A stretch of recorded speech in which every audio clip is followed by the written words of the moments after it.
Manchester United, it was another grim day yesterday at Brentford. There's no escaping that. It feels like we're just on a loop, asking the same question week after week. So there you are, the floor's yours. Where are you at with it all? I'm very, very worried. Very, very worried. I think we needed yesterday, because yesterday was going to put into context the Chelsea game. You know, if United go and win yesterday and do well, the Chelsea game becomes, okay, it started against Chelsea. Yesterday, the performance that we saw and the result that we saw means that you feel that the Chelsea game was skewed by sendings off and 10 men and all those other things. You start to look at Chelsea less positively, and that's just football. So I think we needed yesterday. I think there were a lot of United fans coming out of that ground last Saturday, including me. I was at the game against Chelsea thinking, right, okay, Brentford and Sunderland, Brentford away, Sunderland at home next week. There's a real opportunity here to get 9 points on the board on the bounce. And then you'll be well up there with it being at the start of the season, in the top 6 or 8 probably. But yesterday was a really poor performance and a real worry. Going into a little bit more detail, I felt yesterday for the first time, just through instinct, watching it on the television, seeing players' faces, seeing players' body language, that there might be an element of players really doubting the system and what's going on. Because there was something that happened in that game yesterday that I mentioned on my podcast 2 or 3 weeks ago that I said we couldn't see again. Do you remember after the Grimsby game in midweek, and I can't remember what game United played at the weekend after it, but we did the podcast on here, and I said that Mason Mount ended up at left wing back. There's sticking to your plan, and there's your coach that's got an idea and making sure that he delivers that idea and not flip-flopping with his idea with players, which can sometimes undermine what you're trying to achieve. But then when you're putting Mason Mount at left wing back, and he's ended up at left wing back again yesterday in the last 5 minutes of the game, it starts to look awful. Let's be really clear. And the other thing that I've said, and I said it under Ten Hag towards the end, he keeps changing his back four. That's what I used to say under Ten Hag, because he didn't play with the back five. Kept changing his back four, his centre-backs. Look, Arsenal have changed their centre-backs today, so I'm conscious that it can happen. But yesterday, there was a shot of Shaw and Maguire on the bench, I think maybe 5-10 minutes from the end of the match, and they deserve to be on the bench, by the way. I've got no problem with that. But he changes his back three or his back five every single match. Euro comes on, Euro comes off. Euro starts, Euro doesn't start. De Ligt comes on, De Ligt comes off. Maguire comes off, Maguire stays on. Shaw usually stays on, but sometimes he comes off. Dallow's off, on. You cannot continually keep changing your back three and back five. It's impossible. I mean, that is the sort of part of the pitch where you need reliability and you need continuity to build relationships. So, Ruben Amorim has had a pre-season. He's had a week now in between each of his games nearly, or most of the weeks, because Manchester United aren't in Europe. Yet the performances are as poor as ever. The results are catastrophic, really, in Manchester United terms. The money that's been spent has been big. And there's some things that I'm seeing that are a massive worry. And some things that can't happen. You can't put Mason Mount at left wing back. I'm sorry, it just can't happen. I can't watch Mason Mount play left wing back in a football team. I struggle at times to watch him in his position, but actually putting him out there on the left wing or left wing back is ridiculous, absolutely ridiculous. So I am very, very concerned, I really am, because the manager's obviously a good coach. He's had a great record in Portugal, but it's not clicking at all.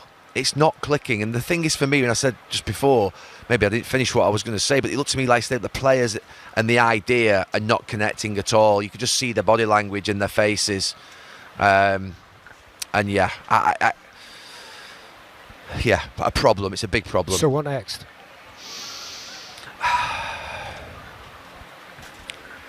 I think when it gets to this point, you've got to see what happens next Saturday against Sunderland. I think you've got a game at home against Sunderland, and Sunderland, as we know, are obviously in decent form. But if that game goes against Manchester United, you're going to start seeing very, very, very big questions being asked of the ownership. Big questions. They've brought a young manager in. He's played a completely different system. They've invested in a completely different system. They brought Dorgu in and they brought other players. And if they were to be 14th, 15th, 16th in October, which was where I said at the start of the season, if Manchester United are where they were last season in October, it's not a one-off. It becomes what you are. And it becomes a pattern. And then managers come under huge pressure. We've seen what's happened with Graham Potter in the last few days. So, look, that's why I'm worried. That's why I'm worried, because this is not going to go away and it's going to build in this next week or so. And I think that a victory is needed more than ever at Old Trafford on Saturday against Sunderland. Yeah, tough times for Manchester United, and they have been for quite a while now. I don't know if there's anything else you'd like to cover before we're done. No. The fact that we've got, well, the title race was never over, but the fact that we've got this sort of 2-point gap now between, I think, the two best teams in the country is healthy.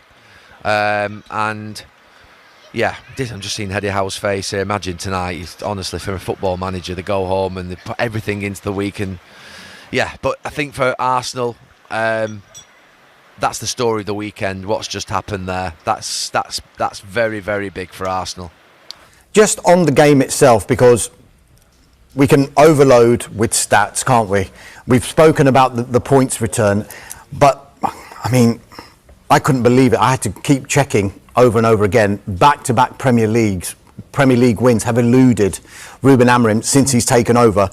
Within this game, though, there was a big moment, wasn't there? Bruno Fernandes, we just mentioned him there. It was a penalty that was saved, but the build-up to the penalty and the VAR check, they confirmed the penalty, but no red card. Is there a little bit of sympathy towards United and Ruben Amorim that maybe that wasn't a red card when it was reviewed? Yeah, this is I think episode 463 of I don't understand football anymore about decisions that get made. It's a clear red card to me. If he's the last man, he's pulled him back. He's not in control of the ball because he's not in control of himself. But it's situations like you would have backed Bruno Fernandes to score. It's the captain. That's what he does. That's what you need your captain in those moments to step up and score. Do you know what? I'm thinking back now to a moment with Liverpool when Roy Hodgson, when it was going wrong for him, and Steven Gerrard Steven Gerrard, usually so dependable from the penalty spot, misses at Blackburn, and you knew that the time was up. It just has this sort of inevitability around it all, really, in terms of when your captain misses a pressure penalty to make it 2-2. It's just a bad situation. Martin, lots of ifs and buts, and one thing you did refer to, that you just hope that they don't ruin Bournemouth's season and Palace's season. But if it isn't to be Ruben Amorim, and if he isn't the answer moving forward, then who? Well, those two guys for starters. I mean, that's exactly where you would go, isn't it? That's exactly where you would go. But I just hope it doesn't happen, because I love the way the top five, I think it is at the moment. I love the way the top five looks. I think it's got Bournemouth in it, it's got Crystal Palace in it, it's got Sunderland in it, which is delightful. As someone who thought that the top six would be the big six this season, I really did. I looked at it and thought, right, this is what will happen. You know, if we could pause the season now, I'd be a very, very happy man. It's got to be something like that. It's got to, but United have got this way of sort of, they're sucking the life out of everybody at the moment. Yeah. I mean, they've sucked the life out of Amron. The guy looks like a nervous wreck. He's looking down, and I mean, I don't know if he didn't watch penalties at Sporting, but you know, he looks like he's got the weight of the world on his shoulders. You see players once they've left Manchester United, and you think, oh, he looks a player again. You know, you saw Anthony against Nottingham Forest in your week. You're thinking, oh, he actually looks, he looks a player again now. Whereas at Manchester United, it was everything about it. He's depressing, basically. And on that, if they appointed Iraola, which I suppose a lot of people would say is up there at Glasner as one of the potential options. Absolutely. Well, I mean, are we not back around to the same problem where Iraola would require, I think he is more adaptable, obviously, but he would still require a certain amount of players to play his highly aggressive style. And then if that can't fit in straight away, then are we just into the same cycle again, where United need to spend another 100 million on players or more just to get specific players they need? Suddenly a manager has to adapt to that.